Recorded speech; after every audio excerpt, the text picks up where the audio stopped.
చిరంజీవి గారిని కలిసేటువంటి ప్రతి వాళ్ళు వెళ్ళి చెప్తుంటారు, ఈ యాక్టింగ్ ప్రొఫెషన్లోకి వచ్చిన వాళ్ళు, మేము ఎలా నటించాలో మిమ్మల్ని చూసి నేర్చుకున్నాం, ఎలా డాన్స్ చేయాలో మిమ్మల్ని చూసి నేర్చుకున్నాం, ఎలా డైలాగులు చెప్పాలో మిమ్మల్ని చూసి నేర్చుకున్నాం, ఎలా పెసరట్టు దోశల్ని తిప్పాలో కూడా మిమ్మల్ని చూసి మేము నేర్చుకున్నాము అనేది చాలామంది అలవోకగా వెళ్ళి చెప్పేటువంటి మాట అనడం అతిశయోక్తి కాదు. అలాగే సత్యదేవ్ కూడా చాలా ఇన్ఫ్లుయెన్స్ అయ్యాడు అన్నదానికి మా దగ్గర ప్రూఫ్స్ ఉన్నాయి.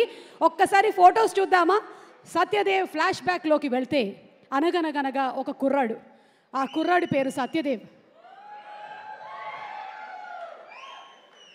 ట్యాగూర్ సినిమాలో సత్యదేవ్ గారు అదే సేమ్ పోజ్ని ఇక్కడ రీక్రియేట్ చేస్తూ ఇంట్లోనో మరి హాస్టల్లోనో తెలియదు కానీ ఒంట్లో మాత్రం చిరంజీవి గారు వచ్చేసారు.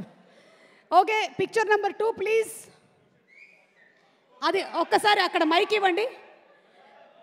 ఈ ఈ ఈ పిక్ వెనకాల ఉండేటువంటి ఆయన ఎక్స్పీరియన్స్ ఏంటో ఒక్కసారి చెప్తారు? ఎందుకంటే నన్ను ఇంత అవమానిస్తున్నారు ఇలా చేసి. భలే వాళ్ళే, అసలు అప్పటి నుంచే మీరు ఆ ప్రాక్టీస్ మొదలు పెట్టారని చెప్తున్నాం. బక్క చికెన్ దోమలా ఉన్నాను అక్కడ. ఇప్పుడు కూడా ఇదే ట్రెండ్, మేమందరం అదే ఫాలో అవుతూ ఉన్నాం. ఇది కాలేజ్ డేస్లో ఏమైనా పర్ఫార్మెన్స్ ఇచ్చారా?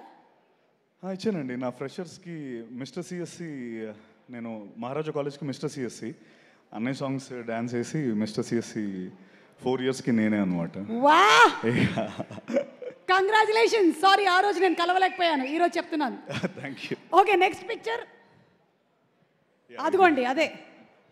This was the freshers party that you mentioned. అది స్టెప్ కూడా అన్నయ్య స్టెప్, అది వీణ స్టెప్. ఓ, వీణ స్టెప్ మేము చూడలేదు, మళ్ళీ ఒకసారి ఏమైనా. Okay, thank you so much Satyadev గారు, థ్యాంక్ యూ వెరీ మచ్.